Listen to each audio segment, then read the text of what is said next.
اس لفظ کو سمجھنے کی ہمیں خاص ضرورت ہے، اس لیے کہ یہاں پر 4 میم ایک ہی جگہ پر آ چکی ہیں، جن میں سے 3 میم پر تشدید کی علامت ہے۔ پہلے تشدید کا قاعدہ سمجھ لیجئے کہ تشدید والا لفظ 2 مرتبہ پڑھا جاتا ہے، ایک مرتبہ اپنے سے پہلے والے لفظ کی حرکت کے ساتھ اور دوسری مرتبہ اپنی ذاتی حرکت کے ساتھ۔ اس ورڈ کے ہم ہجے کریں گے تاکہ ہم آسانی سے اس کی ادائیگی سمجھ سکیں۔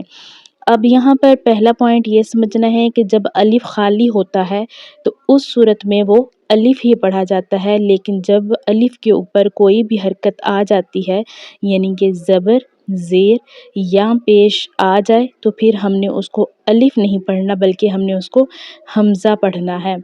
پڑھ کے دیکھتے ہیں۔ اس پوائنٹ پر آپ یہ بھی سمجھ لیجئے کہ یہاں پر جو نون ساکن آ رہا ہے ہم نے اس کو بھی نہیں پڑھنا، اس لیے کہ جب ساکن ورڈ اور تشدید والا ورڈ اکٹھے آ جاتے ہیں تو پھر ہم ساکن کو چھوڑ دیتے ہیں اور تشدید والے لفظ کو ہم نے پڑھنا ہوتا ہے۔ تشدید والا لفظ زیادہ ویلیویبل ہوتا ہے۔ اب ہم